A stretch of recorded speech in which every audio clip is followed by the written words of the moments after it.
Hello students, my name is Tulun Kumar Gupta और आप देख रहे हैं यूट्यूब चैनल टीके 10 साइंस।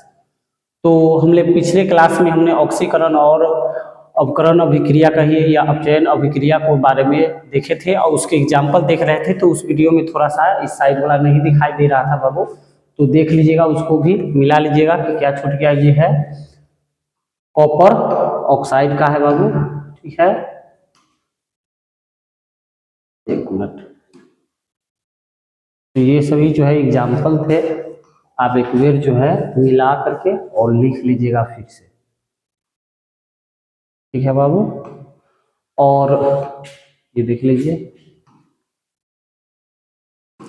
और आज की क्लास में हम लोग बढ़ते हैं। अब जो टॉपिक लिए है बाबू, उसका नाम है दैनिक जीवन में ऑक्सीकरण अभिक्रियाओं के प्रभाव, यानी हमारे नित्य दिन जो दैनिक जीवन जिसको कहते हैं नित्य दिन को, तो इसमें जो होते हैं ऑक्सीकरण अभिक्रिया का क्या प्रभाव होता है उसके बारे में हम लोग आज अध्ययन करेंगे। तो सबसे फर्स्ट ऑफ ऑल यहाँ पर देखे हैं कि धातुओं का जो होता है संचरण, लिख दीजिए यहाँ पर संचरण, ठीक है। तो धातुओं का संचरण की बात हम लोग बात करते हैं। तो धातुओं का संचरण जो होता है एक ऑक्सीकरण जो होते हैं, संचरण कर दीजिए, तो ऑक्सीकरण प्रक्रिया है। ऑक्सीकरण प्रक्रिया कहने का मतलब है वह अभिक्रिया जो ऑक्सीजन की उपस्थिति में होती है या उसमें ऑक्सीजन जुड़ता हुआ दिखाई देगा, दोनों ही बातें सेम है बाबू।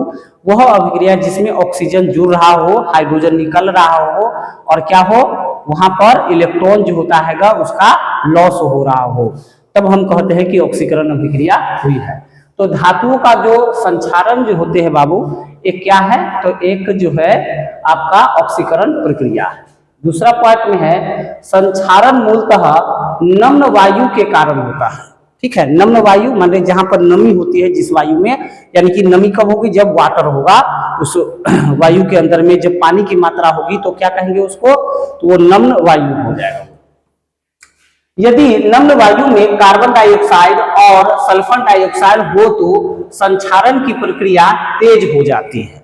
अगर क्या होता है कि उन नमी वाले अगर वायु के अंदर में कौन कौन से और भी गैसें होगी, जैसे कि बात करें कार्बन डाइऑक्साइड है, हाइड्रोजन सल्फाइड है, तो ये सभी चीजें जो होती है क्या, संचरण की जो प्रक्रिया होती है वह जो होती है और तेज हो जाती है। देखिए संचरण का एक उदाहरण आप ले सकते हैं बाबू, लोहे में जंग लगना, तो वहां पर वायु की उपस्थिति होती है, नमी वाले जो होते हैं यानी कि जल होते हैं, तब जो होते हैं लोहे में जंग लगता है ना, तो उसी वह जो है संचरण का ही एक उदाहरण है, ठीक है। तो उसी प्रकार से हाइड्रोजन सल्फाइड अगर उपस्थित हो, कार्बन डाइऑक्साइड अगर उपस्थित हो, तो वह जो होता है वहां पर संचरण जो होती है और ज्यादा तेज हो जाएगी, ठीक है। कुछ सामान्य धातुओं के संचरण अवांछित यौगिक की परतों का निर्माण, जैसे धात्विक ऑक्साइड, ठीक है। देखिए कुछ ऐसे भी धातु है जिसका संचरण क्या होता है कि कुछ अवांछनीय मतलब यौगिकों की परत, मतलब कि जो बेकार है, उस धातु के ऊपर में ऐसी परत जम जाती है जो कि हम मतलब उस धातु को क्या कर देता है, धीरे धीरे जो होता है उसको मतलब सराहने लगता है, ठीक है। तो वह अवांछनीय जो होता है यौगिक का जो होता है एक परत का निर्माण हो जाता है।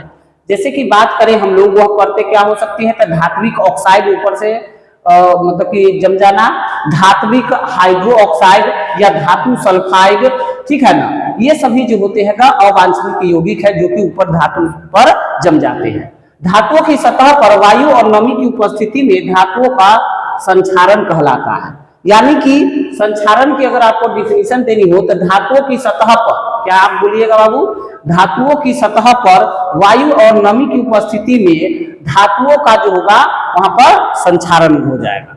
यानी कि वह क्या कर देता है, उनके ऊपर वाले जो परत होते हैं बाबू, उनको जो होते हैं डैमेज कर देते हैं, ठीक है। आगे की बात करते हैं। इस प्रक्रिया में धातुएं वायु, नमी या किसी रासायनिक जो होते हैं अम्ल या क्षार, अम्ल और क्षार जो होता है सेकेंड चैप्टर में पढ़ेंगे हम लोग, ठीक है। जैसे नींबू हो गया, वो होता है अम्ल होता है।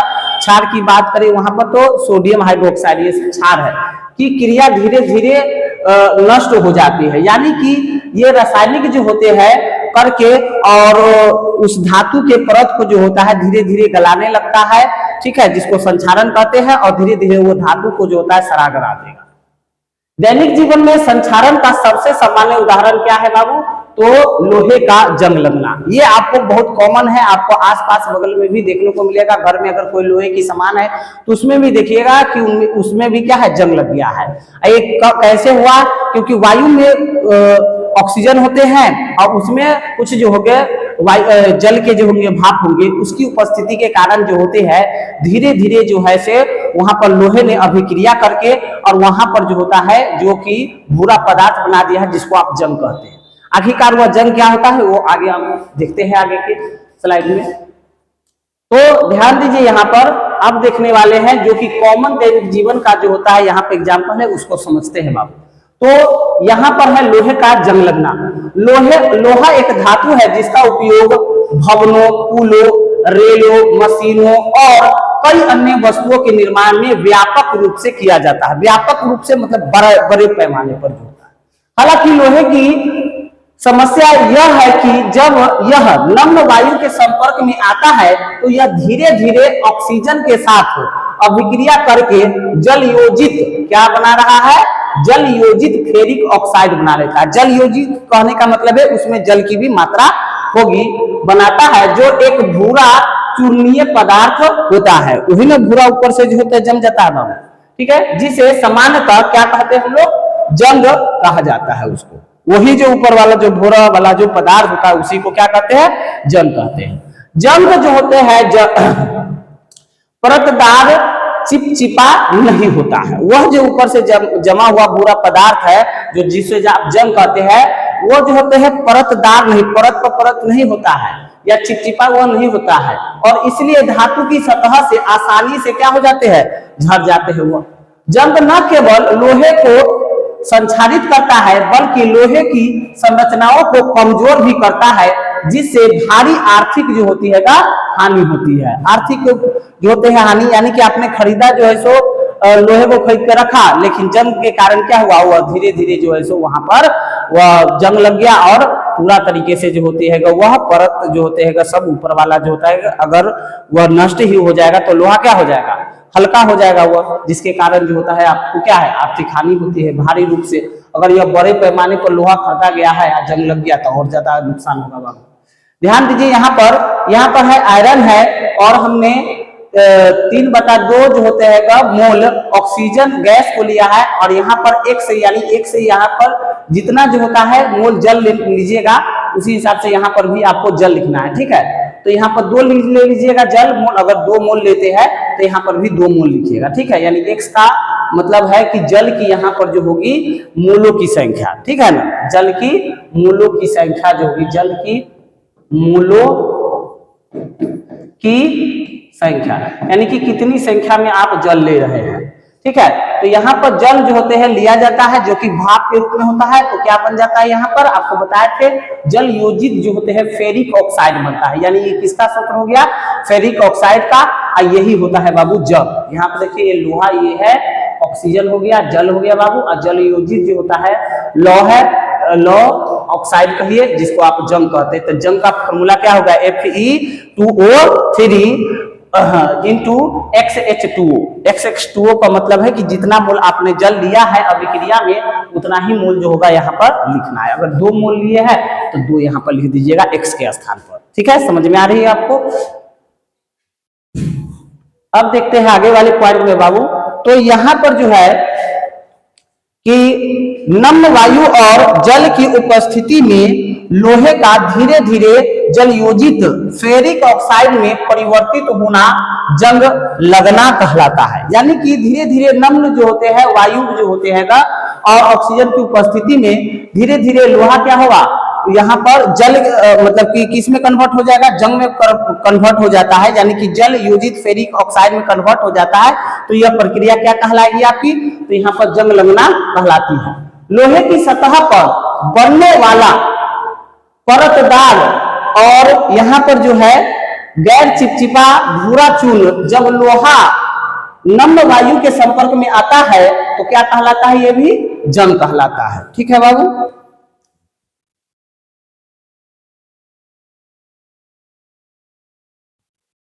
ठीक है। तो लोहे की सतह पर बनने वाला परतदार गैर चिपचिपा भूरा चूर्ण जब लोहा नम्र वायु के संपर्क में आता है तो ये क्या कहलाएगा? जल कहलाता है, ये सॉरी जंग कहलाता है। तो यहाँ पर हम लोगों ने देखा कि दैनिक जीवन में जो होते हैं लोहे का कैसे संचारण होता है। और भी आगे देखते हैं बाबू। संचारण के लिए कुछ बात है कि लोहे की जो होते हैं अगर वो उनका संचारण हो रहा है तो उसके लिए कुछ परिस्थितियां होती है। अगर ये परिस्थितियां होगी तभी जाकर के जो होते हैं वह जंग लगेगा, अन्यथा नहीं लगेगा।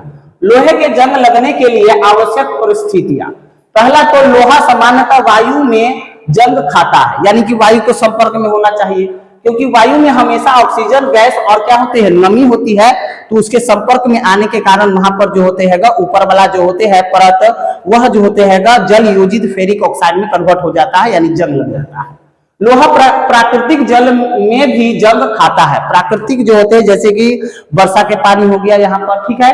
इसका कारण यह है कि प्राकृतिक जल में हमेशा घुलित ऑक्सीजन होती है।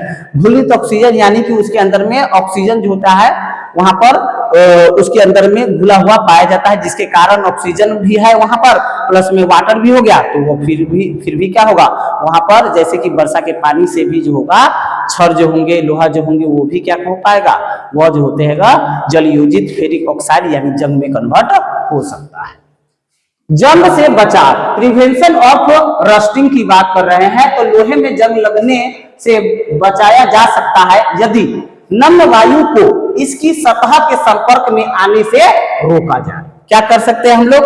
अगर हम लोहे को जंग लगने से बचना है तो क्या करेंगे हम लोग? नम्र जो होते हैं वायु को प्लस में ऑक्सीजन, यानी वायु के अंदर में ऑक्सीजन होवे करेगा, अगर वह संपर्क में नहीं आए नमी वाले तो वह क्या होगा, वह जंग जो होते हैं नहीं बन सकता है, यानी लोहा जो होते हैं उनमें जंग नहीं लगेगा। अब बात करते हैं जंग से बचाने के लिए निम्नलिखित जो होती है विधियों के बारे में, और क्या क्या विधि जो होती है अपनाई जाती है उसके बारे में विशेष करके बात करते हैं। तो ध्यान दीजिए, पहला तो है बाबू पेंटिंग द्वारा। घरों में देखते हैं कि लोहे की जितने भी सामग्री होते हैं उसको पेंट कर दिया जाता है। तो पेंटिंग के द्वारा लोहे के दरवाजे, खिड़कियां, बसों, कारों, मोटरसाइकिल आदि के शरीर पर पहले रेड लेड ऑक्साइड की परत चढ़ाई जाती है, उसके बाद इच्छित रंग का पेंट किया जाता है, ठीक है ना। यानी कि यहाँ पर जो याद रखिएगा क्या, उससे पहले रेड लेड लाइट जो ऑक्साइड जो होते हैं, रेड लेड ऑक्साइड, इसकी परत जो होती है बाबू पहले चढ़ाई जाती है, जिसको अस्तर आप कहते हैं। उसके बाद जो होता है क्या होता है, तो रंग को हम लोग चढ़ाया जाता है। उसके बाद इससे नम्र वायु का संपर्क रुक जाता है और जंग लगने से क्या हो जाता है, बचाव हो जाता है। यानी कि वहां पर नम्र वायु जो होते हैं अब लोहे के संपर्क में नहीं आ रहे हैं तो क्या हो जाएगा, वहां पर जंग नहीं लगेगा लोहे में। आगे की देखते हैं बात तेल और ग्रीस द्वारा, यानी कि कैसे जंग लगे से और बचा सकते हैं। तो तेल और ग्रीस जो के द्वारा से भी मशीनों के चलने वाले भागों पर सुरक्षात्मक परत नहीं दी जाती है, क्योंकि यह जल्दी घिस जाती है, ठीक है ना। अगर उससे सुरक्षात्मक परत भी दे दीजिएगा तो वो जल्दी भी घिस जाएगा। इन भागों को तेल या ग्रीस की परत जो होते हैं बाबू पतली परत चढ़ाकर जंग से बचाया जाता है, जो न केवल जंग से बचाती है बल्कि चिकनाई भी जो होती है प्रदान की जाती है। मशीनों के अंदर में देखते ही आप चलता है तो वहां पर चिकनाई भी प्रदान होती है ताकि वो जल्दी जल्दी चले, प्लस में जंग से भी सुरक्षा मिलते रहे। अब है आगे गैल्वेनाइजिंग द्वारा। इस प्रक्रिया में लोहे की चादरों को पिघले हुए जस्ता यानी जिंक में डुबाया जाता है और फिर भारी रोलर्स से गुजारा जाता है, यानी बड़े बड़े रोलर्स जो होते हैं जैसे पीच करने वाले रोलर्स है, उससे उसी तरीके से इसको भी जो होते हैं भारी रोलर्स के अंदर से इसको मतलब कि गुजारा जाएगा, जिससे जस्ता धातु लोहे पर एक सुरक्षात्मक जो होता है परत बना देता है, ठीक है। और गैल्वेनाइज्ड लोहा शेड की छतें, बाल्टी, टब, लोहे के बक्से और सूटकेस बनाने में व्यापक रूप से उपयोग किया जाता है। गैल्वेनाइज्ड लोहा कहने का मतलब है कि जिस लोहे के ऊपर में जिंक की परत चढ़ी है, वैसे लोहे का हम लोग उपयोग किसमें होता है, तो हम लोग देखते हैं शेड की जो होती है छतें हो गया, बाल्टी हो गया, टब है, लोग इसी तरीके से और भी चीजों बनाने में उपयोग की जाती है। अब है चौथा बाबू, क्रोमियम या निकेल की इलेक्ट्रोलाइटिक परत चढ़ाकर।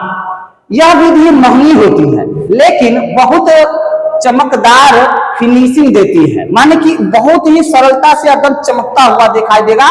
ठीक है, क्रोमियम या निकेल को विद्युत अपघटन द्वारा लोहे की वस्तुओं पर चढ़ाया जाता है। ठीक है, इसको कैसे चढ़ाएंगे, तो क्रोमियम या निकेल को क्या करते हैं, विद्युत अपघटन। विद्युत अपघटन आपको पढ़ाए थे, यानी कि जब विद्युत धारा प्रवाहित करके उसको आयनों में तोड़ा जाएगा, तब जाकर के इस पर जो होते हैं लोहे की वस्तुओं पर चढ़ाया जाएगा। साइकिल के हैंडल, ठीक है, रिम, कारों के बम्पर आदि पर जो होते हैं निकेल या क्रोमियम की जो होती है परत चढ़ाई रहती है, तभी ना देखते हैं कितना चिकना एकदम रहता है, स्मूथ। लोहे के ही ऊपर में ऐसा चढ़ाया जाता है। देखिए अब है पांचवा, संक्षारण से बचाने के लिए आप क्या क्या कर सकते हैं, उसके पांचवा जो है सो देख रहे हैं हम लोग विधि, लोहे को स्टेनलेस स्टील में बदलकर। स्टेनलेस स्टील में बदलकर जब लोहे में 12 से 20% क्रोमियम तथा 0.1 से 0. जो होते हैं 7% कार्बन मिलाया जाता है, तो उसमें एक विशेष गुण विकसित हो जाता है जिसके कारण यह नम्र वायु में जंग नहीं खाता।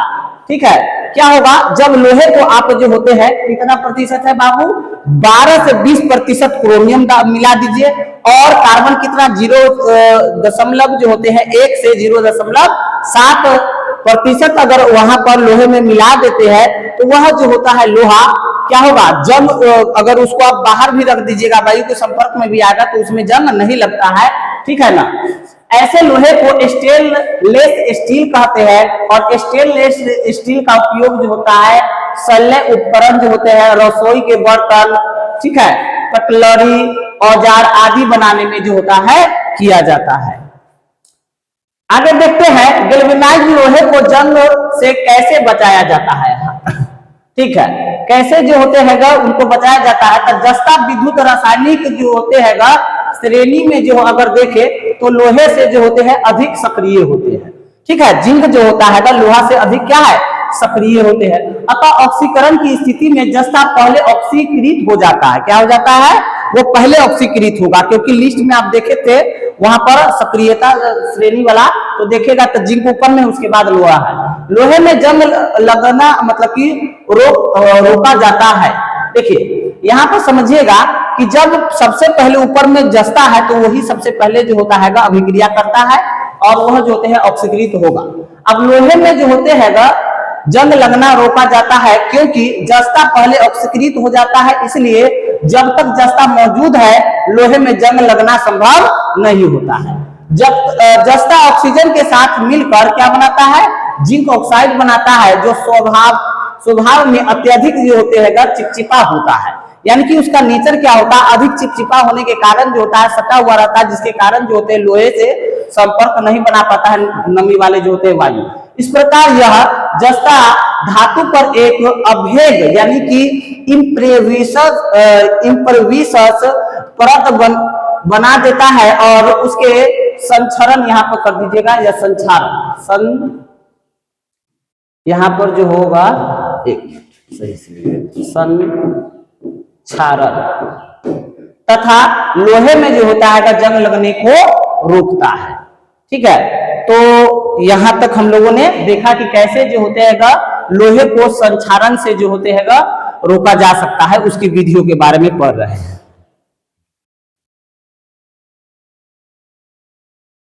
अब देखते हैं बाबू आगे के स्लाइड। देखिए अब हम लोग देखते हैं कि अन्य धातुओं का संक्षारण, अन्य और भी क्या चीजें हैं जिनका संक्षारण हो सकता है बाबू, उसके बारे में देखते हैं। तो यहीं पर होते हैं तांबे का संक्षारण। देखिए धातु जो होते हैं क्रियाशीलता श्रेणी में तांबा हाइड्रोजन से नीचे स्थित है, इसलिए इसके संचारित होने की अपेक्षा जो होता है नहीं की जाती है। यानी कि जो ये आप देखते हैं कि तांबे जो होते हैं, कॉपर जो होते हैं, वो सक्रियता श्रेणी में सबसे नीचे होते हैं, इसलिए जो होगा यह जो होंगे सक्रियता श्रेणी के सबसे नीचे में है, यानी कि बहुत कम जो होता है सक्रिय होता है, बहुत रेयर। फिर भी यह पाया गया है कि जब तांबे की वस्तुओं को नम्र वायु में, जिसमें लंबे समय तक कार्बन डाइऑक्साइड होती है, यानी कि वैसे स्थान पर उसको रख रहे हैं जहां पर उस वायु की में कार्बन डाइऑक्साइड की मात्रा अधिक होती है, अगर उसमें अगर कोको को रखा जाता है तो उन पर हरे रंग की जो होती है परत जो होती है चढ़ जाती है। इसका कारण यह है कि कार्बन डाइऑक्साइड गैस जो होती है नमी और ऑक्सीजन की उपस्थिति में तांबे के साथ साथ धीरे अभिक्रिया करके क्षारीय जो होता है तांबा कार्बोनेट, यहाँ पर देखिए इसका सूत्र है CO3.Cu(OH) बनाती है, ठीक है, जिसको कहते हैं क्षारीय तांबा कार्बोनेट, जो हरे रंग का होता है। तो आप देखते होंगे कि कॉपर के ऊपर में जो हरा हरा पदार्थ रहता है वो क्या होता है, क्षारीय जो होते हैं तांबा कार्बोनेट रहता है, समझे, जो कि उस स्थानों पर वह अभिक्रिया करके बनता है कॉपर, जहां पर वायु होंगे, नमी होगा और वहां पर कार्बन डाइऑक्साइड की मात्रा भी होनी चाहिए, तभी यह हरा जो होता है परत जम सकता है। हालांकि तांबे का संचारण बहुत जो होते हैं धीमी प्रक्रिया है, ये जल्दी नहीं होता है, थोड़े थोड़े जो होगा धीरे धीरे मात्रा में होगी लंबे समय के लिए, ठीक है। ये यहाँ पर कॉपर है, देखिए CO2 है, ऑक्सीजन है और जल है यहाँ पर, जिससे क्या बनता है यहाँ पर, तो क्षारीय जो होते हैं बाबू यहाँ पर तांबा कार्बोनेट जो होते हैं बनता हुआ दिखाई देता है, जो कि हरा रंग का होता है, ठीक है। तो अन्य जो होते हैं संचारण में हमने देखा तांबा का संचारण। अब देखते हैं चांदी का जो होते हैं यहाँ पर संचारण, लिख दीजिएगा संचारण। तो धातु क्रियाशीलता श्रेणी में चांदी तांबे से नीचे स्थित है, इसलिए नम्र वायु में इसके संचारित होने की अपेक्षा नहीं की जाती है, यानी कि इसको भी कॉपर की तरह ही इसको जल्दी संचारित ये नहीं होगा। लेकिन कहां पर हो सकता है, फिर भी यह देखा गया है कि चांदी की वस्तुएं में कुछ ही हफ्तों में काले रंग के पाउडर से ढक जाती है। जैसे कि चांदी की भी जो होती है, जो भी कोई भी वस्तु जो होती है, देखिएगा काले रंग जो होते हैं ऊपर में चढ़ना प्रारंभ कर जाता है, ठीक है। ऐसा कैसे होता है, इसका कारण यह है कि वायु में हमेशा हाइड्रोजन सल्फाइड गैस के अंश होते हैं। हाइड्रोजन अगर सल्फाइड के अंश है, ऐसे वायु के संपर्क में आएगा चांदी जहां पर हाइड्रोजन सल्फाइड के जो होते हैं उपस्थिति है और नमी है, तो उसके कारण वहां पर जो होगा काला रंग जो होते हैं ऊपर में चढ़ जाता है। यह गैस चांदी के साथ धीरे धीरे अभिक्रिया जो होते हैं करके सिल्वर सल्फाइड बना देता है। क्या बना देता है, ऊपर से सिल्वर सल्फाइड बनाती है, जो कि जिसका रंग कैसा होता है, काले रंग का होता है। यहाँ पर देखिएगा, देख लीजिए, यहाँ पर सिल्वर है और यहाँ पर H2S यानी कि हाइड्रोजन सल्फाइड है, जिससे क्या बन रहा है, तो सिल्वर सल्फाइड जो होते हैं बनाते हैं और यहाँ पर हाइड्रोजन गैस भी बनता है, जो कि यहाँ पर देखिएगा तो सिल्वर सल्फाइड ही क्या होता है, काला रंग होता है, जिसके कारण जो होता है चांदी के ऊपर में जो होते हैं बाबू वो जो होता है काला पड़ जाता है, ठीक है। तो अन्य जो होते हैं यहाँ पर संचारण में हम लोगों ने इसको देखा। अब हम देखते हैं कि संचारण से रिलेटेड आज जो होता है इस टॉपिक को खत्म कर देते हैं, उसके बाद हम लोग आगे की वीडियो में देखेंगे। तो स्वयं संचारण करने वाली संचारित प्रतिरोधी जो होती है धातुएं के बारे में बात करें तो कौन कौन सी है, तो एल्युमिनियम है, जस्ता जैसी धातुओं की विद्युत रासायनिक श्रेणी में काफी ऊपर स्थित होती है और उनसे अपेक्षा की जाती है कि वे मैग्नीशियम की तरह ही संचारित हो, क्या हो, मैग्नीशियम की तरह भी संचारित होगी। लेकिन यह पाया गया है कि प्रारंभ में उनकी सतह पर ऑक्साइड की परत जो होती है पतली परत बन जाती है और फिर क्षरण जो होती है यानी कि संचरण जो होती है रुक जाती है। यानी कि एल्युमिनियम जो होते हैं या देखिए यहाँ पर जो है जिंक जो होती है, ये सभी जो है क्या होता है, शुरू में जो होते हैं उनके जो होते हैं ऑक्साइड बन जाते हैं। ऑक्साइड बनने के कारण उनके ऊपर में परत जम जाता है। और जब उनके ऊपर में परत जम जाएंगे तो ऑक्सीजन और नमी वाले जो होते हैं डायरेक्ट संपर्क में नहीं आ पाते हैं उसके, क्योंकि वो उसके ऊपर में है ऑक्साइड के परत है, जैसे जिंक ऑक्साइड हो गया, एल्यूमिनियम ऑक्साइड हो जाएंगे।